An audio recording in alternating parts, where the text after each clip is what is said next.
여러분 안녕하십니까? 주간 종합뉴스입니다. 지난해 말 사전 공연까지 선보인 세종예술의 전당이 오는 30일 정식 개관을 앞두고 있다는 소식입니다.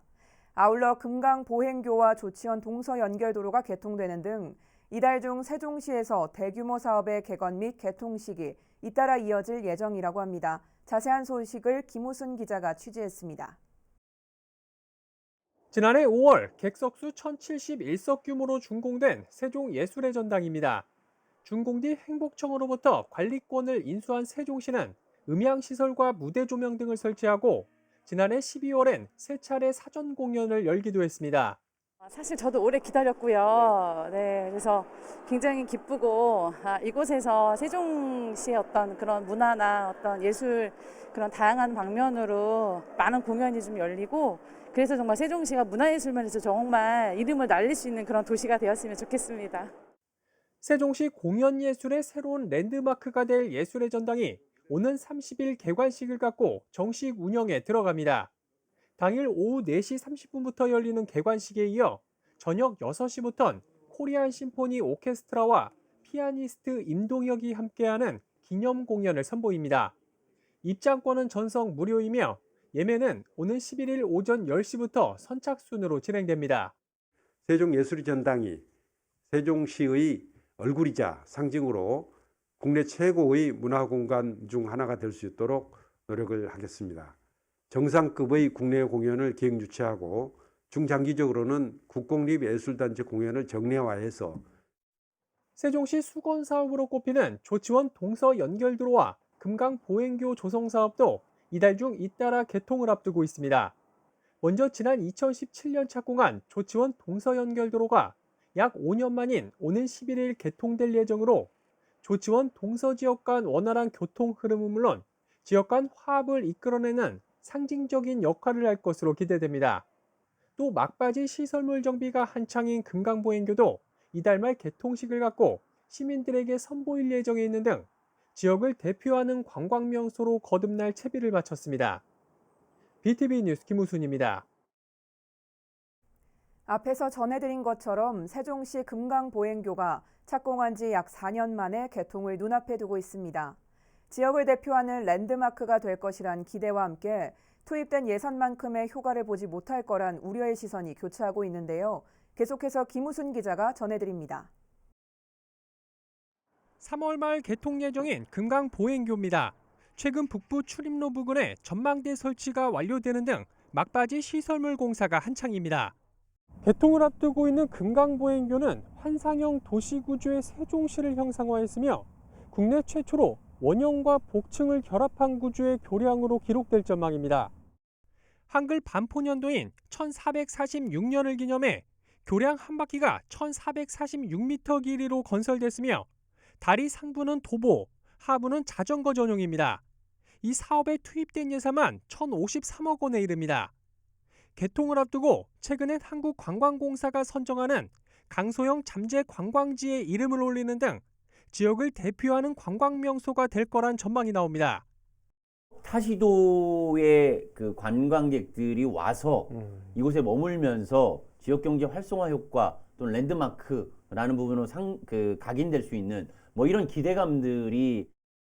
반면 우려의 목소리도 적지 않습니다.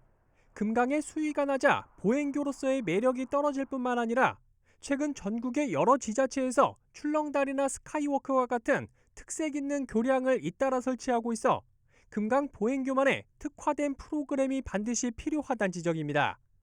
이 천억을 들여서 왜 만들었냐 이런 얘기들이 나오는 이유들이 그것도 왜 나오는지도 이해가 가요. 근데 새로운 거를 새로운 그 아이템, 새로운 프로그램, 새로운 그 주목을 끌만한 요소들을 만들지 않으면 제가 봤을 때는 금강보행교는 일회성, 그냥 산책로.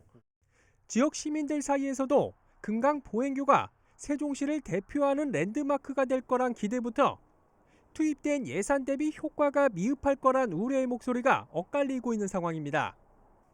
1,000억 원이 넘는 막대한 예산이 투입된 금강 보행교. 개통 이후 지역에선 어떤 반응이 나올지 주목됩니다. BTV 뉴스 김우순입니다. 아산 환경과학공원부터 아산대교까지 도시계획도로가 3월 중 착공될 예정입니다. 내년 12월 도로가 준공되면 대형 차량 통행 분산으로 주민들의 불편도 줄어들 전망입니다. 보도에 김장섭 기자입니다. 아산 온양대로 3-36호 도시계획도로가 3월 중 착공에 들어갑니다. 아산 환경과학공원부터 아산대교를 잇는 도로로 총 길이 1.1km에 교량 1개소를 포함해 2차로로 개설됩니다. 투입되는 예산은 도비 11억 원을 포함해 모두 73억 원입니다. 아산 환경과학공원부터 아산대교 간 확포장 공사는 오는 2023년 12월 준공될 예정입니다. 아산시는 현재 실시 설계를 완료하고 시행사를 선정했다며 동절기가 끝나면 곧바로 공사에 착수하겠다고 밝혔습니다. 시는 해당 도시계획도로가 개설되면 환경과학공원을 찾는 시민들의 편의는 물론 쓰레기 수거나 정화조 차량 등 대형 차량 통행 분산으로 주민들의 불편도 해소될 것으로 기대하고 있습니다. 마을이 없는 그 공업단지 쪽으로 해가지고 직접 들어갈 수가 있으니까 그런 부분도 좀 개선이 되고요. 실제로 시내에서 이제 환경과학공원 쪽으로 접근을 하려고 하면 도로가 좀 협소해가지고 다니기가 좀 불편해요. 직접 아산대교라든가 그쪽에서 직접 들어갈 수가 있으니까 아무래도 그런 부분이 좀 편리하고요. 다만 보상 문제와 교량 건설 등으로 인해 도시계획도로 준공은 당초 계획보다 1년 정도 늦어지게 됐습니다. BTV 뉴스 김장섭입니다. 천안의 첫 수소 충선소가 문을 연 지 반년이 됐습니다. 그 사이 수소차 보급 대수는 50대 이상 늘었고 이달 중엔 충전소도 3곳으로 늘게 됩니다. 송영환 기자의 보도입니다. 전기자동차와 함께 친환경 자동차로 각광받는 수소자동차. 보조금 지급과 저공해 차량의 각종 세제 지원을 받을 수 있어 관심이 높습니다. 시에서 보조하는 보조금이 저한테 혜택이 있어서 일단은 결정했고요. 두 번째 전기차이기 때문에 승차감이 좋습니다. 그다음에 세 번째는 환경에도 좋은 무공해 차량이기 때문에 저는 선택했습니다. 자치단체의 수소차 보급 대수도 늘고 있습니다. 천안시는 지난 2017년까지 단 2대였던 수소차 보급을 2019년 50대에서 지난해 100대 수준까지 끌어올렸습니다. 지난해 보급 물량 가운데 절반은 같은 해 9월 수소차 충전소가 문을 열고 보급됐습니다. 시는 올해도 버스 3대와 관용차 2대를 포함해 총 103대의 수소차, 그리고 1,500여 대의 전기차를 보급할 예정입니다. 앞으로도 기후변화 대응 및 탄소 중립 선도 도시 도약을 위하여 지속적으로 친환경 자동차 보급을 확대해 나가도록 하겠습니다. 한편 천안 지역 수소 충전소는 시청 앞과 지난해 12월에 설치된 망양 휴게소에 이어 이달 중 문을 열 입장 거봉포도 휴게소까지 총 3곳으로 늘게 됩니다. BTV 뉴스 송용환입니다.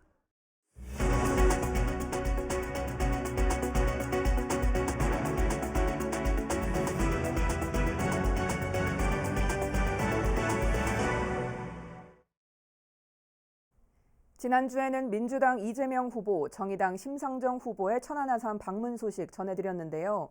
지난 3일 국민의힘 윤석열 후보도 안철수 후보와의 단일화 이후 첫 행선지로 아산과 천안을 찾았습니다. 두 지역을 대한민국 미래 신산업의 요람으로 만들고 성완 종축장 부지에 국가 첨단 산업단지를 조성하겠다고 약속했습니다. 송영환 기자의 보도입니다. 윤석열 후보가 아산과 천안을 연달아 방문해 지지를 호소했습니다. 지난해 11월 국민의힘 당내 경선 후보 시절 이후 120여일 만에 지역 방문입니다. 지지자들의 환호를 받으며 유세 차량에 오른 윤 후보는 천안과 아산은 자신과 정책팀이 오랫동안 연구해 발표한 중부권 신산업벨트의 중심이라며 대한민국 미래 신산업의 요람으로 만들겠다고 말했습니다.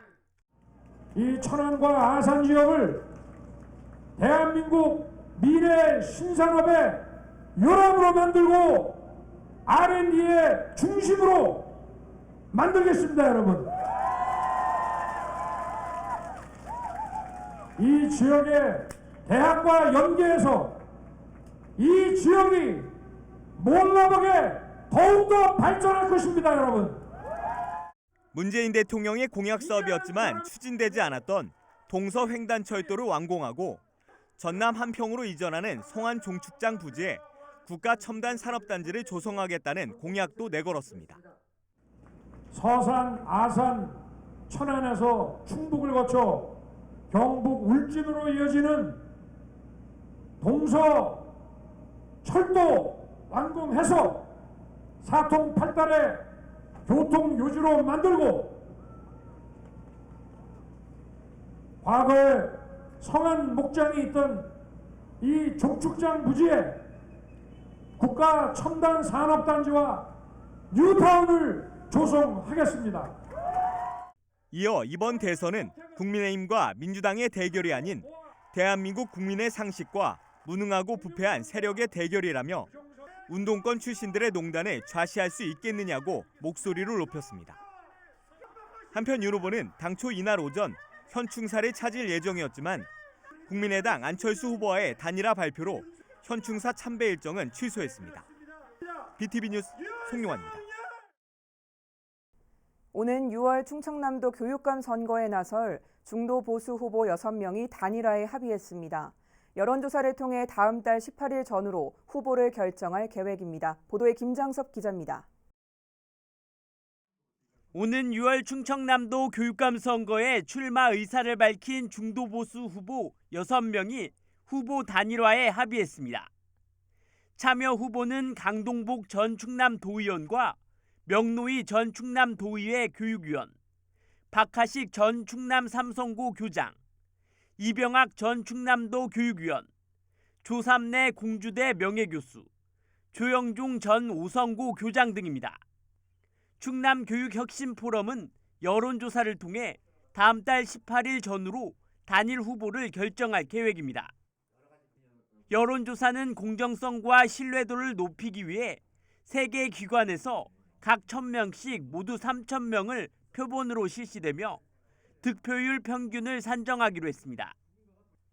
그동안 중도 보수 진영이 후보 난립으로 고전을 면치 못했기 때문인데 출마 예정자들은 단일화를 통해 충남 교육의 새로운 변화와 혁신을 불어넣기 위해 서로 협력하겠다고 약속했습니다. 다른 후보는 단일 후보의 당선을 위해 공동선대본부장 등의 역할로 협력한다. 반면 출마 의사를 밝힌 김영춘 공주대 대회 부총장은 이번 단일화에 참여하지 않았습니다.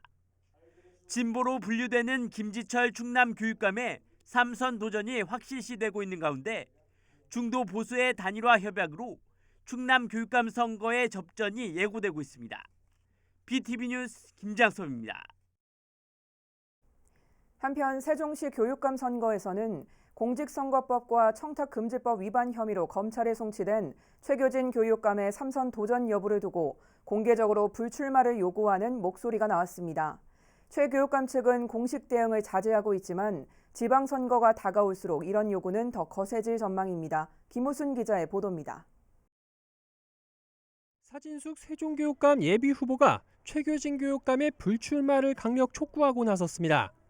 사 후보는 시 교육청 앞에서 자신을 지지하는 학부모 10여 명과 함께 기자회견을 열고 이와 관련한 입장을 밝혔습니다.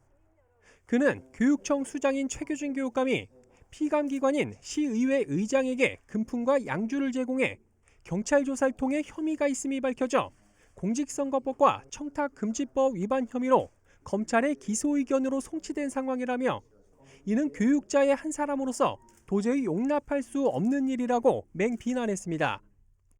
아이들 눈에 비추어 교육감 스스로 정말 떳떳한지 생각해 주시기 바랍니다. 최교진 교육감은 교육자로서 마지막 양심이 있다면 즉시 교육감 불출마를 선언해 주시기 바랍니다. 사 후보는 또 최 교육감의 불출마 선언이 이뤄질 때까지 다른 교육감 후보들과 연대 서명운동을 이어나가겠다고 강조했습니다. 실제로 지난달엔 김대유 예비후보가 출마 기자회견에서 검찰 수사를 받고 있는 상황에서 출마하는 것은 유권자들에 대한 예의가 아니라고 꼬집는 등 최 교육감에 대한 예비후보들의 불출마 요구는 갈수록 더 거세질 것으로 예상됩니다. 이에 대해 최 교육감 측에선 일단 공식 대응은 자제하는 분위기입니다. 비서실 관계자는 이날 기자회견 내용을 교육감에게 보고했지만 별다른 언급은 없었다며 최근 오미크론 확산세가 심각한 가운데 새학년이 시작돼 현재로선 방역에 집중하고 있는 상황이라고 말했습니다. 후보 단일화와 더불어 현 최교진 교육감의 출마 여부가 이번 세종시 교육감 선거의 최대 변수로 작용할 전망입니다. BTV 뉴스 김우순입니다.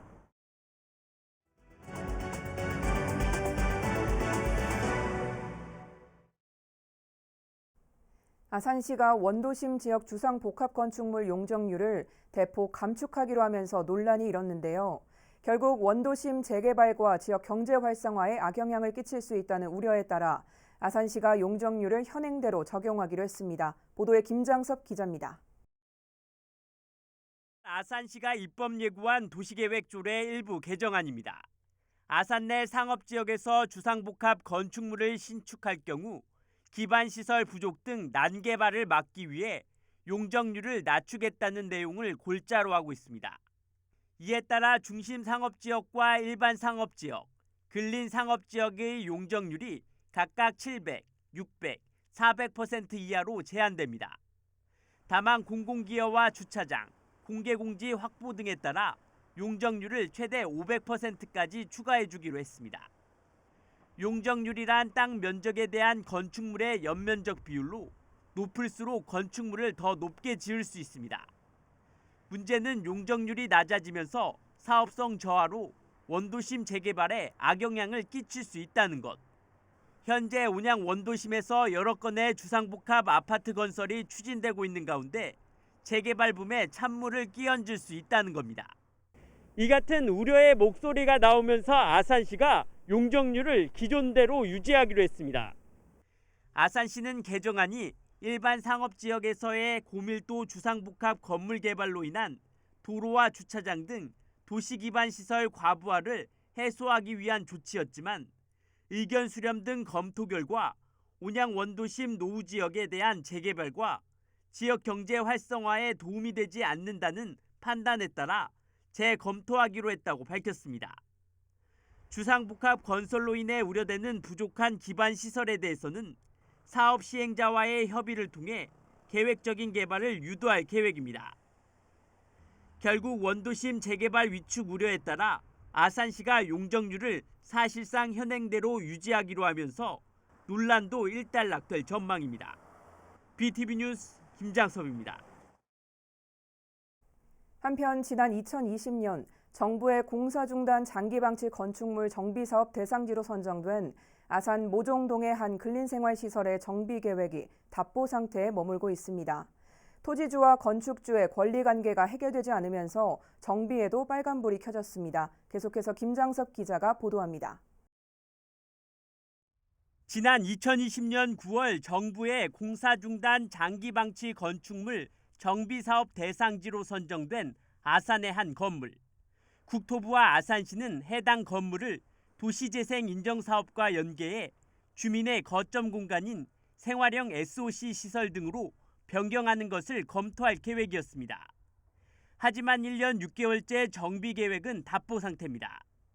가장 큰 문제는 사유재산인데다 토지주와 건축주의 권리관계가 해결되지 않고 있다는 것. 심지어 건축주와는 연락조차 되지 않고 있는 상황입니다. 때문에 정비 계획은 기초 현황 조사에 머문 채 더 나아가지 못하고 있습니다. 사업을 통해서 해야 되는데 이 권리관계가 그분들이 해결을 안 해주거나 아니면 우리 시행의 어떤 초에 대한 어떤 내용이 없으면 저희들이 진행을 할 수는 없는 상태거든요. 실은. 여기에 토지주도 선도 사업과 무관하게 해당 건물을 다른 용도로 활용하겠다는 의지를 나타내고 있는 것으로 알려졌습니다. 이에 아산시는 토지주와 건축주에게 지속적으로 연락을 취해 공사 중단 건축물이 정비될 수 있도록 노력하겠다는 입장입니다. 정부의 정비사업 대상지로 선정됐지만 건물 이해 관계자와의 협의가 진행되지 못하면서 정비에도 난항이 예고됩니다. BTV 뉴스 김장섭입니다. 요즘은 환갑이 넘어도 새로운 일자리를 찾는 사람들이 많은데요. 천안시 시니어 클럽에선 이런 어르신들을 위해 다양한 노인 일자리 사업을 펴고 있습니다. 송영환 기자가 소개합니다. 천안중앙시장 인근에 있는 한 식당입니다. 평균 연령 70이 넘는 어르신들이 모여 반찬을 만드느라 분주합니다. 오늘의 백반 메뉴는 고추장찌개와 연근조림, 고추 무침 등으로 어르신들이 직접 정성껏 만듭니다. 지난해 12월에 문을 연 이곳은 천안시 시니어 클럽이 운영하는 노인 일자리 사업장입니다. 어르신들에겐 일자리를 제공하고 지역 농산물 소비에도 앞장서고 있습니다. 전에는 고깃집에서 일을 했어요. 근데 부엌에서는 일을 안 하고 홀 보고 그냥 설거지만 했어요. 근데 여기서는 와서 같이 반찬도 만들고 친구들하고 얘기도 하고 서로 맛보라 그러고 재밌어요. 그래서 즐거워요. 근데 친구가 왜 먹고 노냐고 용돈이라도 벌었으라고 그래가지고 한번 나와봤거든요. 근데 이제 돈보다도 이렇게 와서 몇 시간 친구들하고 얘기하는 것도 재밌고 그래가지고 나오고 있어요. 노인 일자리 전담 기관인 시니어 클럽은 실버 카페와 브런치 가게, 호두 과자점, 단순 임가공 등 20여 개 일자리를 운영하는데 약 800명이 참여하고 있습니다. 어르신들이 노인 일자리에 참여함으로써 좀 더 건강하고 활기찬 삶을 살 수 있도록 이렇게 다양한 사업을 하고 있습니다. 남산 어르신 일자리 복지센터를 방문하면 연령과 성별에 맞춰 맞춤형 일자리 상담도 받을 수 있습니다. BTV 뉴스 송용환입니다. 이상으로 주간 종합 뉴스를 마칩니다. 시청해주신 여러분 고맙습니다.